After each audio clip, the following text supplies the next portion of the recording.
En la clase de hoy vamos a hablar sobre las fosas nasales y la nariz, su constitución anatómica, la irrigación, la inervación y el drenaje linfático.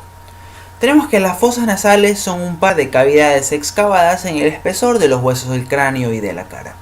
Estas se encuentran situadas en la línea media, separadas una de otra por medio de un tabique vertical. Están situadas por encima de la cavidad bucal y ligeramente por debajo y por dentro de la cavidad orbitaria. La función de las fosas nasales es pues la de dar paso al aire de la respiración y también modificarlo y purificarlo, gracias a diversas estructuras tales como las vibrisas y la mucosa pituitaria que se encargan de calentar y purificar el aire. Pero luego hablaremos de esto. Ahora pasaremos a describir la constitución de las fosas nasales, su esqueleto y luego sus aberturas. Para la descripción del esqueleto de las fosas nasales hemos de considerar 4 paredes, un suelo, un techo, una pared medial y una pared lateral. Vamos a comenzar a describir el suelo de las fosas nasales. Tenemos que el suelo de las fosas nasales se encuentra formado por dos huesos, la apófisis palatina del hueso maxilar hacia adelante y la lámina horizontal del hueso palatino hacia atrás. En la unión de sus dos tercios anteriores con su tercio posterior podremos encontrar una línea transversa, muy irregular, la cual corresponde a la sutura o la articulación maxilopalatina. En la parte más anterior del suelo de las fosas nasales podremos observar que ambas apófisis palatinas del maxilar se encuentran formando la espina nasal anterior o inferior. De igual manera, hacia atrás se encuentra la espina nasal posterior. A cada lado de la espina nasal anterior o inferior vamos a poder encontrar dos pequeños agujeros que se continúan como conducto, conocido como el conducto incisivo o el orificio o el agujero palatino anterior, que va a dar paso a dos estructuras que ahora voy a mostrar. A la arteria esfenopalatina. Pueden ver claramente cómo penetra en el conducto incisivo y se dirige hacia el techo de la cavidad bucal, así como también al nervio esfenopalatino interno, también conocido como nervio nasopalatino en la nomenclatura actual. Eso en cuanto al suelo de las fosas nasales. Ahora hablemos del techo de las fosas nasales.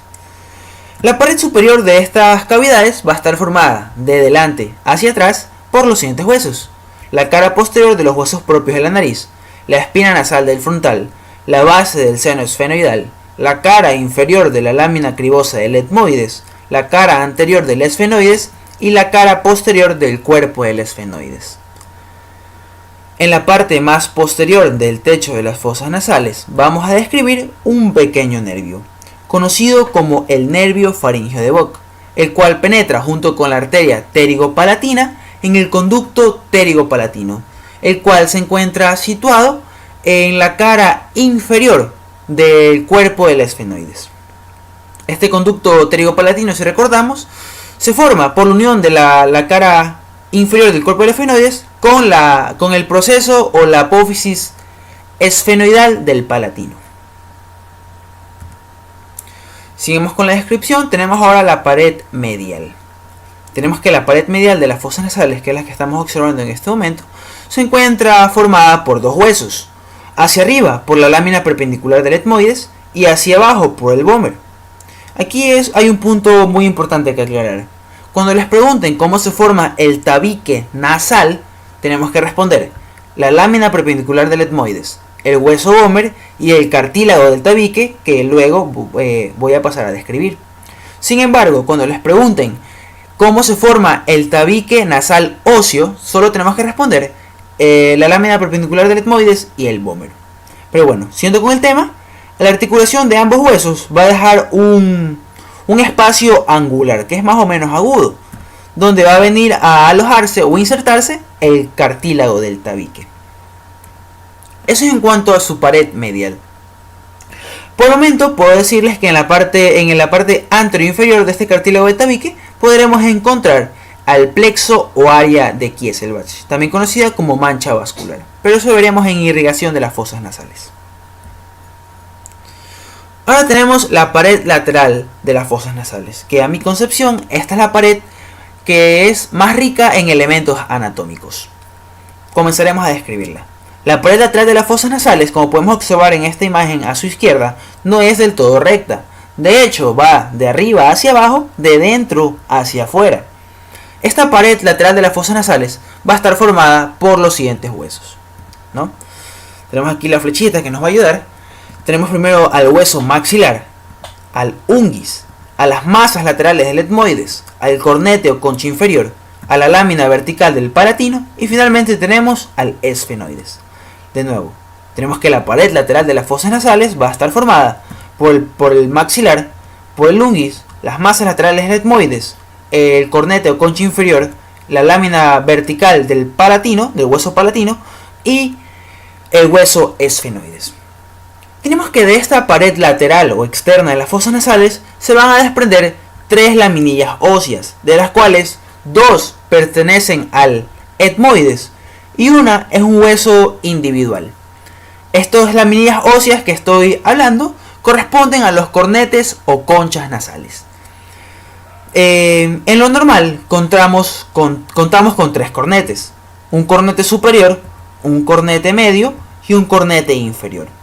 Digo normal ya que de hecho pueden existir más cornetes, que se los denomina como cornetes supernumerarios.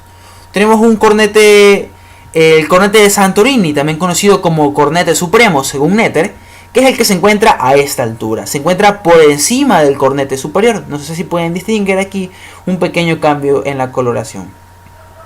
El otro cornete es el cornete de Zuckerkant, que se encuentra anterior al cornete medio, que es esta pequeña eminencia aquí que Netter la conoce como la eminencia nasal.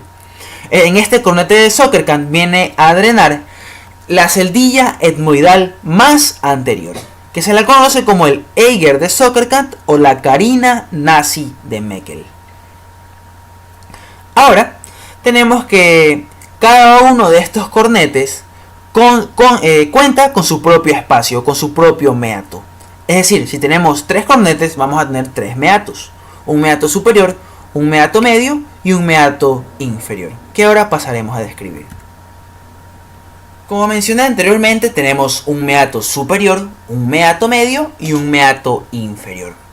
En este momento esta línea de puntos se encuentra señalando al cornete superior. Si levantamos o si sacamos el cornete superior, vamos a poder encontrar los orificios donde desembocan las celdillas etmoidales posteriores. Ojo con un detalle: algunos libros un poco antiguos mencionan que los senos esfenoidales drenan en el meato superior. Sin embargo, esto es totalmente erróneo. En el meato superior solo van a drenar las celdillas etmoidales posteriores, que son las 2 que ven aquí de rosado en esta imagen.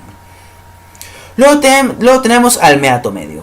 De igual manera, si levantamos, sacamos, o en este caso en la imagen cortamos al cornete o concha media, vamos a poder encontrar al meato medio.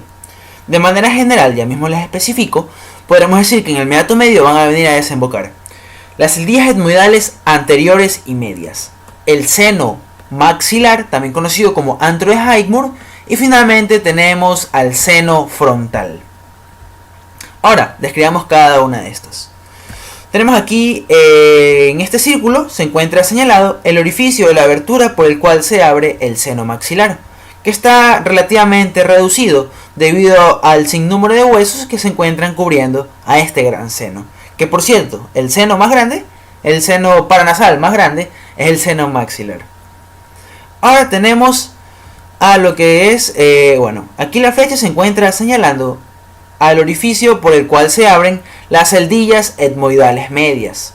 Pueden observar en la imagen de la izquierda que esta celdilla etmoidal media se abre en una estructura más o menos redondeada, conocida como la bulla etmoidal o promontorio nasal.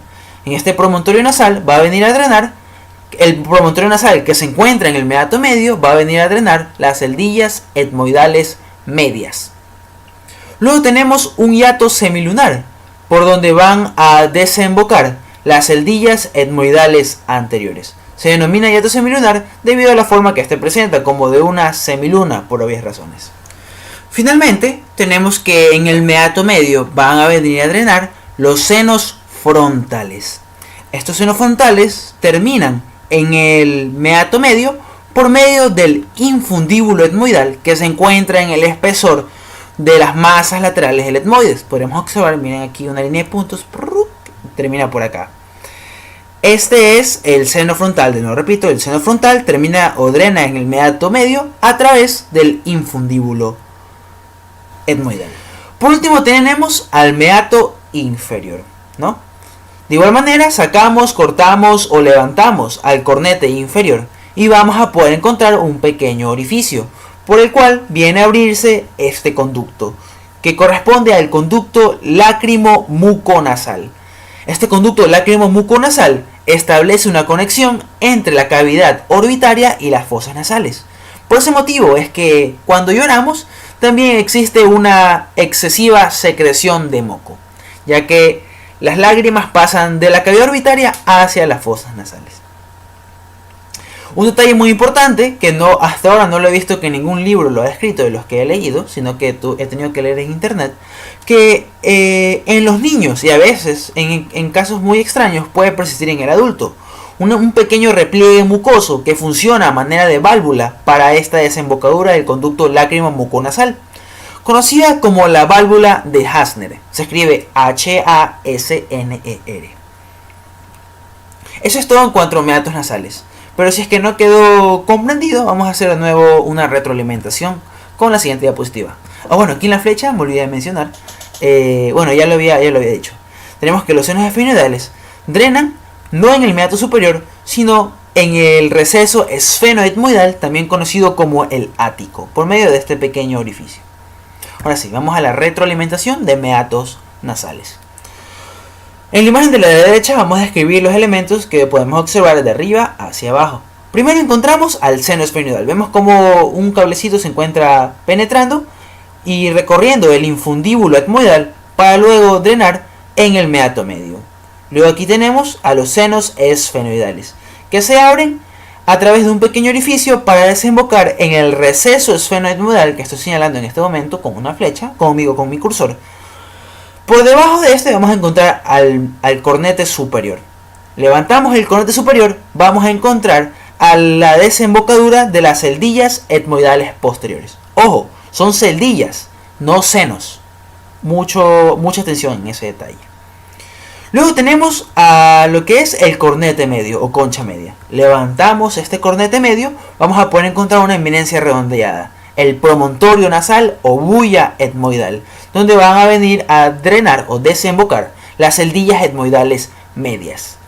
Tenemos aquí el inconfundible hiato semilunar por su forma. Tenemos aquí un primer orificio relativamente pequeño que corresponde a la desembocadura de las celdillas etmoidales anteriores.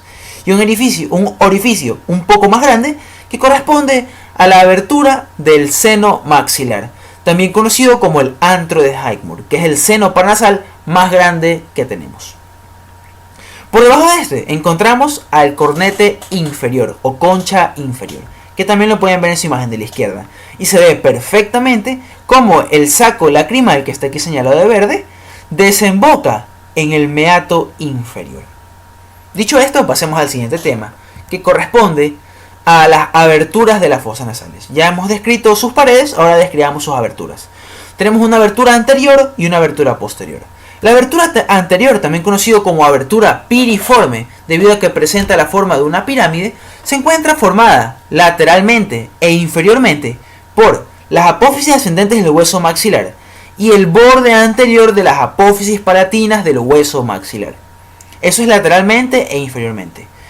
Superiormente, es decir, hacia arriba, va a estar formada esta abertura por el borde inferior de los huesos propios de la nariz. Luego tenemos a la abertura posterior de las fosas nasales, también conocidas como coanas. Estas coanas van a establecer una comunicación entre la parte más posterior de las fosas nasales con la primera porción de la faringe, conocida como nasofaringe. Estas coanas van a estar formadas hacia abajo por el borde posterior de la lámina horizontal del hueso palatino. Lateralmente vamos a encontrar el ala interna de las apófisis pterigoides del efenoides y la lámina vertical del hueso palatino. Hacia arriba vamos a poder encontrar la cara inferior del cuerpo del efenoides. Y en el centro, en la línea media, encontramos al hueso vómer, que se encuentra separando uno de otro los orificios posteriores de las fosas nasales. Ahora, ya descritas las aberturas, Ahora pasaremos a describir las partes de las fosas nasales. Como ya he mencionado, tenemos que las fosas nasales son un par de cavidades excavadas en el espesor del víscero cráneo. Estas, para su estudio, además de presentar paredes, también presentan sus partes o segmentos, que de delante hacia atrás, es decir, de anterior a posterior, primero encontramos al vestíbulo nasal o ventanas de la nariz, que pueden ver en este momento en su pantalla. La continuación de este va a ser las fosas nasales propiamente dichas, y finalmente tenemos a la cavidad posterior de las fosas nasales, que corresponde a la abertura posterior o a las coanas. Por este motivo no voy a describir de nuevo a las coanas, ya que ya lo he hecho. Comencemos con el vestíbulo nasal o ventanas de la nariz. El vestíbulo nasal corresponde a la parte más anterior de las fosas nasales. Esta se caracteriza, como pueden ver aquí en esta imagen, este corresponde al vestíbulo nasal. Este vestíbulo nasal se caracteriza porque se encuentra recubierta por piel y no por mucosa pituitaria. Este recubrimiento de piel la dota esta de glándulas sudoríparas, glándulas sebáceas y folículos pilosos.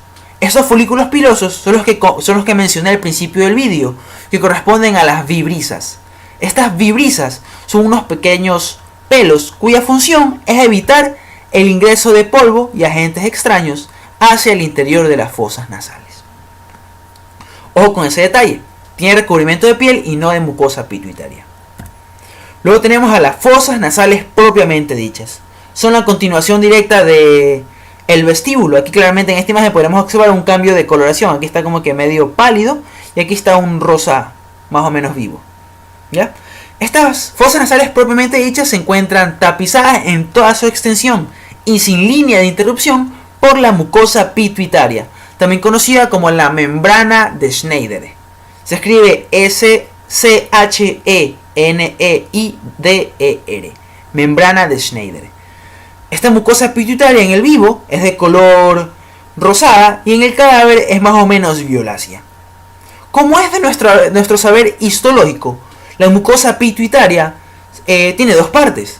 Una mucosa olfatoria que se encuentra en el tercio superior de las fosas nasales, que se denomina así debido a que aquí van a llegar los filetes nerviosos provenientes del nervio olfatorio. Y tiene una porción o una mucosa respiratoria, la cual se encuentra compuesta por un epitelio respiratorio. Este epitelio respiratorio va a estar formado por un conjunto de células cilíndricas ciliadas pseudoestratificadas con células caliciformes. Las células caliciformes, en cualquier lado que estén, van a producir moco. Estas son las responsables de la producción del moco. ¿Ya? Eso es todo en cuanto a fosas nasales propiamente dichas. Ahora pasaremos al tema del que más disfruto hablar, la irrigación de la nariz. Para esto he creado una mnemotecnia que pueden recordar fácilmente las 6 arterias que van a estar irrigando las fosas nasales. La palabra es SEMPES, aunque no signifique nada, es muy fácil de recordar. La S corresponde a la arteria del subtabique, que es rama de la arteria coronaria o labial superior, que a su vez es rama de la arteria facial. Luego tenemos a la arteria etmoidal anterior y posterior, señalada en su pantalla con una flecha. Esta arteria etmoidal anterior y posterior, ambas son ramas de la arteria oftálmica, y cada una penetra por el conducto que le corresponde, por el conducto etmoidal anterior, junto con el nervio nasal interno, y la arteria etmoidal posterior penetra en el conducto etmoidal posterior, junto con el nervio etmoidal de Luschka, y luego llegan hacia las fosas nasales. Luego tenemos a la arteria nasal posterior. Estas arterias nasales posteriores son ramas de la maxilar interna. Van a estar encargadas de irrigar la pared lateral de las fosas nasales, tanto el cornete superior como el cornete medio y el cornete inferior, y hasta el suelo de esta cavidad. Luego tenemos a la arteria pterigoidea. Es una arteria relativamente pequeña, que ya la mencioné cuando hablamos de la pared medial de las fosas nasales. La pared medial de las fosas nasales, me parece, o en el techo, cuando hablamos del techo de las fosas nasales, hablamos de un nervio faríngeo de Bok, que va a estar acompañado de la arteria pterigopalatina, que es la que podemos observar en este momento con la flecha. Luego tenemos a la arteria esfenopalatina, que es rama terminal de la maxilar interna. Esta arteria esfenopalatina va a caminar por todo el tabique nasal y luego va a penetrar, como ya mencioné, por el conducto incisivo. Por último tenemos a la arteria suborbitaria, que también es rama de la arteria maxilar interna y va a estar encargada de irrigar a la nariz y a las fosas nasales. Hay un punto muy importante aquí que aclarar, que es sobre el plexo de Kieselbach, también conocido como el área o el triángulo de Kieselbach, conocida también como el área de Little o mancha vascular. Sea cual sea el nombre que le quieran dar, todos son correctos. Este plexo de Kieselbach se forma por la anastomosis de la arteria etmoidal anterior, la arteria etmoidal posterior, la arteria esfenopalatina, la arteria palatina mayor y la arteria del subtabique. Toda esta anastomosis forma un rico plexo vascular que lo pueden observar en esta imagen, que es el lugar más común del sangrado nasal, también conocido como epistaxis. Cuando le sangra la nariz a una persona es porque existe una lesión a este nivel. Este plexo de Kieselbach se encuentra localizado en la parte anteroinferior del cartílago del tabique. Ahora hablemos del drenaje venoso de las fosas nasales. Para hablar del drenaje venoso de las fosas nasales, las venas se las agrupa o se las hace en un conjunto de tres: venas anteriores, venas posteriores y venas superiores. Comencemos a hablar primero de las venas anteriores.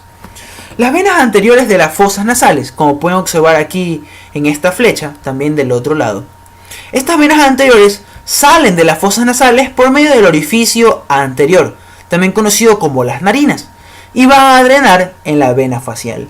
Esta vena facial, a su vez, va a terminar ya sea en el tronco tirolingofaringofacial o en el plexo pterigoideo. Luego tenemos a las venas posteriores. Estas venas posteriores, señaladas de amarillo, salen de las fosas nasales por medio de las coanas y van a terminar directamente al plexo pterigoideo. Y por último, tenemos al grupo de venas superiores, que está señalado en su pantalla. Este grupo de venas superiores va a confluir en un tronco común formado por las venas etmoidales anteriores y posteriores.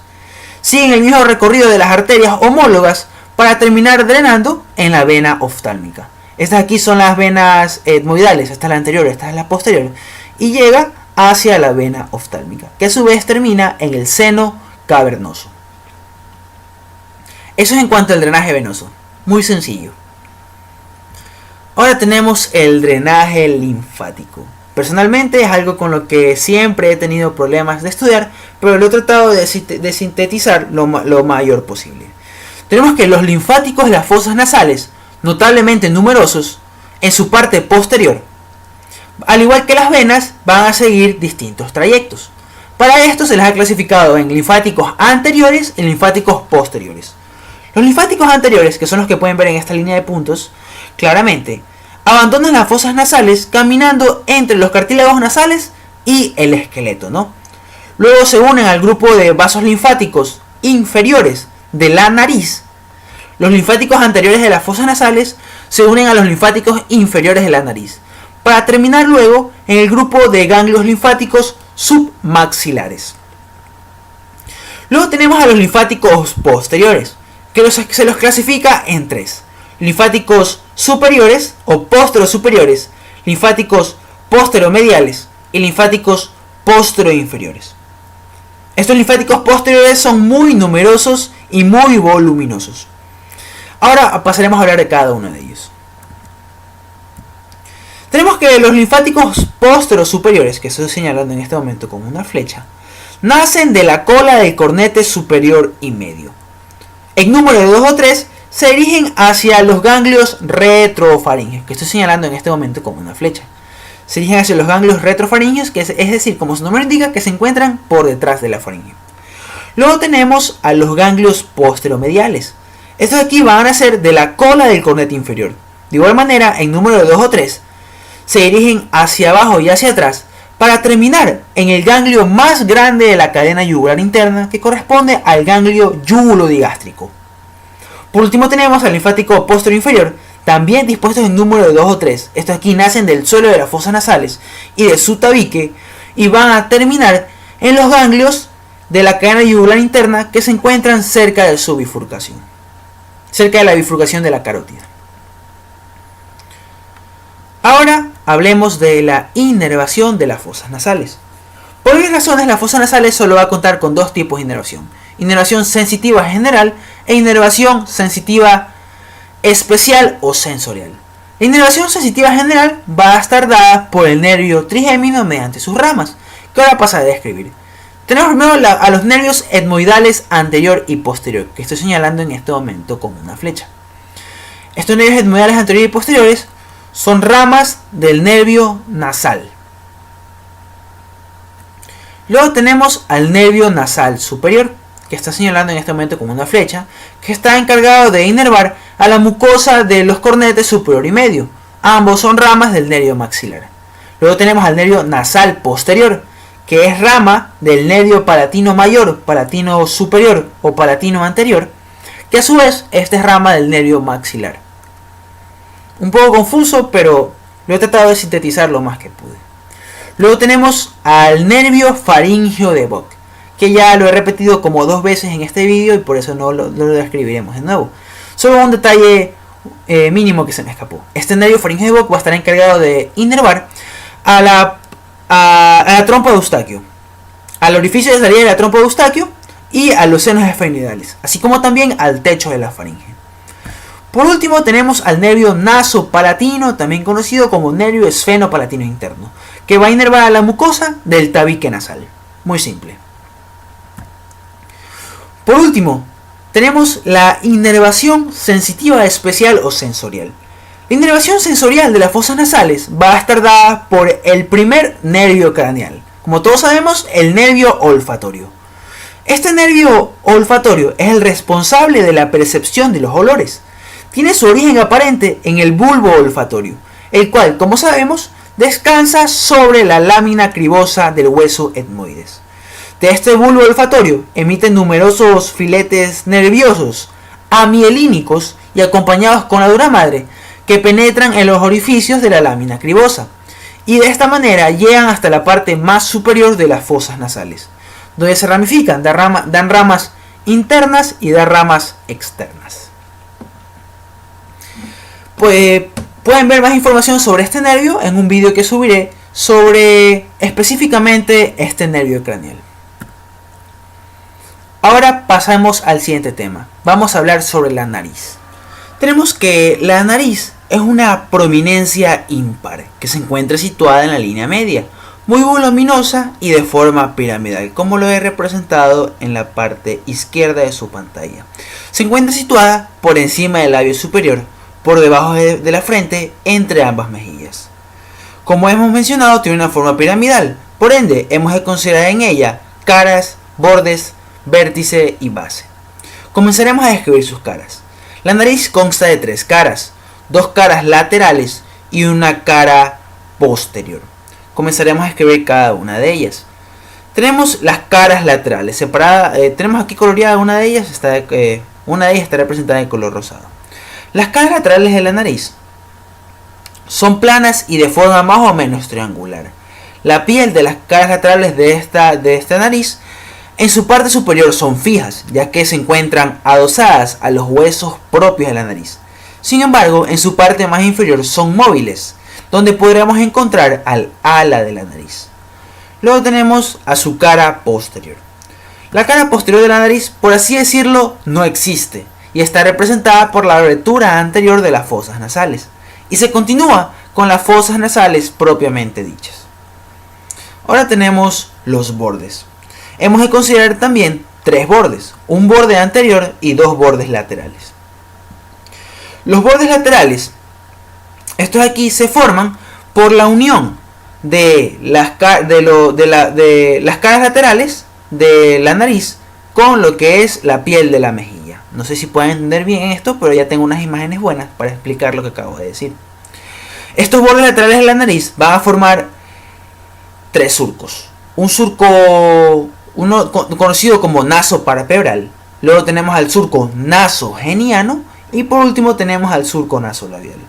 La unión de la cara lateral de la nariz con la piel de la mejilla forma este surco lateral, que sucesivamente va a formar el surco nasopalpebral, el surco nasogeniano y el surco nasolabial. Ahora tenemos el vértice. El vértice de las fosas nasales, conocido como la raíz de la nariz, este corresponde a la región interciliar. Y por último tenemos a la base. La base de la nariz, esta de aquí vamos a poder encontrar el subtabique y dos orificios que nos llaman la atención, conocidas como las narinas. Ahora hablemos de la constitución de la nariz. A continuación vamos a describir el esqueleto, los cartílagos, los recubrimientos musculares y finalmente la cubierta cutánea.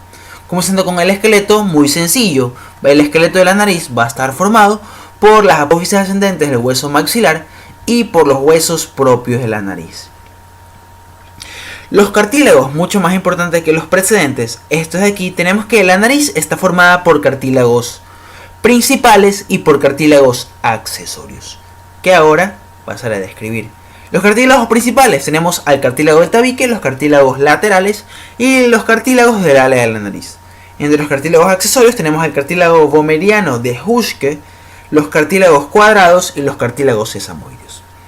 Comenzando con el cartílago del tabique, que está señalado en este momento de amarillo.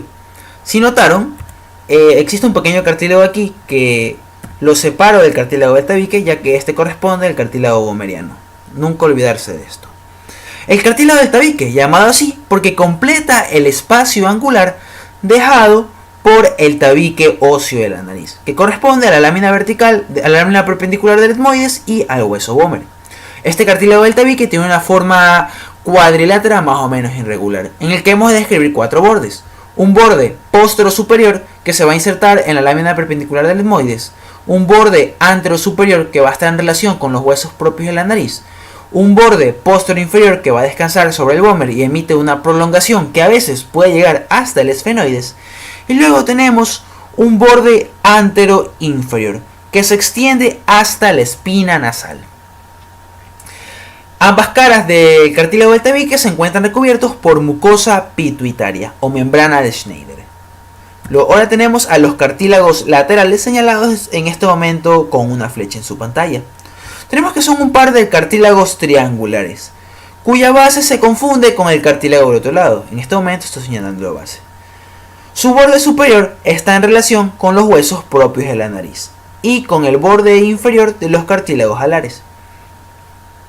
Su borde superior está en relación con los huesos propios de la nariz y su borde inferior con los cartílagos alares o los cartílagos del ala de la nariz, que ahora voy a pasar a describir, que lo ven en este momento en su pantalla señalado con una flecha. Estos cartílagos alares, también conocidos como los cartílagos laterales inferiores, son un par de cartílagos que tienen la forma de una U invertida o de una herradura. Estos constan de dos pilares y una porción intermedia, que lo pueden ver en su pantalla en este momento señalada. Tienen un pilar lateral señalado de verde, un pilar medial señalado de amarillo y tienen una porción intermedia, también conocida como codo, señalada de color rojo. Ahora, tenemos que estos pilares también son conocidos como pars, pilar medial o pars media. Este aquí se une en la línea media con el cartílago del tabique del lado opuesto y asimismo establece relaciones con el cartílago del tabique. Luego tenemos una pars intermedia o codo. Aquí vamos a encontrar el rodillo del cartílago donde nacen ambos pilares, que está señalado de rojo. Y finalmente tenemos un pilar lateral o pars lateralis, que es mucho más larga y prominente que la pars medial. Esta de aquí constituye por sí solo el esqueleto del ala de la nariz. Ahora tenemos a los cartílagos accesorios, ¿no? Tenemos cartílagos vomerianos, cuadrados y sesamoides. Primero vamos a pasar a describir los cartílagos cuadrados, que están señalados en este momento con una flecha. Son también conocidos como cartílagos del ala, son cartílagos alares menores. Son muy pequeños, tienen una forma irregularmente cuadrilátera y se sitúan en la parte posterior inferior del ala de la nariz. Luego tenemos a los cartílagos sesamoides. Esos cartílagos sesamoides, también conocidos como cartílagos nasales accesorios, son pequeñas laminillas que se sitúan entre los cartílagos laterales y los cartílagos del ala de la nariz. Nunca se pueden confundir con eso. Por último tenemos al cartílago vomeriano de Huschke. Este cartílago de aquí es inconstante y cuando existe muchas veces podremos encontrar al órgano de Jacobson. Este órgano de Jacobson es el órgano receptor del nervio terminal, también conocido como el 13º nervio craneal, el cual se encuentra presente y muy desarrollado en el feto y en los animales, pero se encuentra atrofiado en los adultos, ya que solo podremos encontrar vestigios del mismo. Este órgano de Jacobson deja una impresión en la mucosa pituitaria conocido como el conducto de Reusch. Se escribe R-Y-U-C-H. Conducto de Reusch es la impresión que deja el órgano de Jacobson en la porción de la membrana pituitaria que se encuentra en relación con la membrana, con el cartílago boveriano de Huschke. Eso en cuanto a la constitución anatómica de esqueleto y cartílagos. Ahora pasaremos a hablar de los músculos y del recubrimiento cutáneo. Como sabemos, ya hemos estudiado los músculos de la mímica facial. Los músculos que pertenecen a la nariz son el piramidal, tenemos al transverso del ala de la nariz, tenemos al músculo mirtiformes, el cual es profundo, en ninguna de estas imágenes se puede observar, aquí apenas, ya que se encuentra por debajo del músculo orbicular de los labios. Y también tenemos un músculo extra, que corresponde al músculo elevador del ala de la nariz y del labio superior, que lo estoy señalando en este momento con una flecha. Lo repito, tenemos al músculo piramidal, transverso de la nariz, mirtiforme, dilatador del ala de la nariz y elevador del ala de la nariz y del labio superior. Esto ha sido todo en cuanto a músculos de la nariz. Y ahora pasaremos al siguiente tema. Recubrimiento cutáneo, muy sencillo, no hay mucho que describir ya que esto es más de interés histológico. Tenemos que la piel de la nariz se caracteriza por la presencia de abundantes glándulas sebáceas. Por lógica, la piel de esta región se va a continuar hacia arriba con la piel de la frente y hacia abajo con la piel de los labios y lateralmente con la piel de las mejillas. Ahora hablemos de la irrigación y el drenaje venoso de la nariz. Tenemos que la nariz va a estar irrigada o su riego sanguíneo va a estar asegurada por 3 arterias, la facial, la oftálmica y la maxilar interna mediante las siguientes ramas. La arteria facial va a estar irrigando a la nariz mediante su rama colateral, la arteria del ala de la nariz, también conocida como arteria nasal lateral y también por la arteria del subtabique. Esa es la facial. En cuanto a la arteria oftálmica, esta va a emitir su rama terminal, que corresponde a la arteria nasal, así como también a la arteria palpebral inferior. Es decir, la arteria palpebral inferior y la arteria nasal, ambas ramas de la arteria oftálmica, van a estar irrigando a la raíz de la nariz. Y por último tenemos a la arteria maxilar interna mediante una de sus ramas colaterales que corresponde a la arteria suborbitaria. En cuanto al drenaje venoso, tenemos que las venas siguen el mismo trayecto de las arterias y van a terminar ya sea en la vena facial o en la vena angular, para luego desembocar en el tronco tirolingofaringofacial, en el plexo pterigoideo en caso de que vengan hacia la facial o se dirigen hacia adentro por medio de la vena nasal, que a su vez desemboca o se continúa con la vena oftálmica que desemboca a su vez en el seno cavernoso. Eso en cuanto a irrigación y drenaje venoso de la nariz. Ahora hablemos de los linfáticos. Los linfáticos de la nariz se encuentran a lo largo de toda su extensión. Sin embargo, presentan una concentración en 3 puntos: en la raíz de la nariz, en el ala de la nariz y en el subtabique. Tenemos que los linfáticos de la raíz de la nariz corresponden a los vasos eferentes superiores. Estos aquí, en número de 2 o 3, se dirigen oblicuamente hacia abajo y hacia afuera para terminar en los ganglios parotidios superiores. Luego tenemos a los linfáticos del ala de la nariz, estos 3 que estoy señalando en este momento. Los linfáticos del ala de la nariz, de igual manera, estos aquí dispuestos en número de 3 o 4, se dirigen hacia abajo y hacia afuera, y unos van a terminar en los ganglios parotidios inferiores y otros en los ganglios submaxilares. Finalmente, los ganglios del subtabique, dispuestos en número de 6 o 10, muchos más numerosos, recordemos que estos van a recibir a los linfáticos anteriores de las fosas nasales y van a terminar posteriormente en los ganglios linfáticos submaxilares. Por último tenemos la inervación de la nariz. Este va a tener inervación motora e inervación sensitiva. La inervación motora va a estar dada por el nervio facial. Mediante sus 2 ramas terminales tenemos un ramo cérvico-facial y un ramo temporofacial y un ramo cérvico-facial. Este ramo temporofacial y cervicofacial van a dar las ramas nasales encargadas de inervar a los músculos de la nariz. Al elevador del ala de la nariz y el labio superior, tenemos al transverso de la nariz y al dilatador del ala de la nariz. Ya que si recordamos, el piramidal se encuentra inervado de manera motora por la rama frontal. En cuanto a su inervación sensitiva general, esta aquí va a estar dada por el nervio trigémino mediante sus ramas, oftálmica y maxilar. El nervio oftálmico va a dar el nervio nasal externo, que estoy señalando en este momento con una flecha, y también va a dar el nervio nasolobular, que es una rama terminal del nervio nasal interno. Es decir, el nervio oftálmico va a dar el nervio nasal externo y el nervio nasolobular, mientras que el nervio maxilar va a dar su ramo terminal que corresponde al nervio suborbitario o infraorbitario.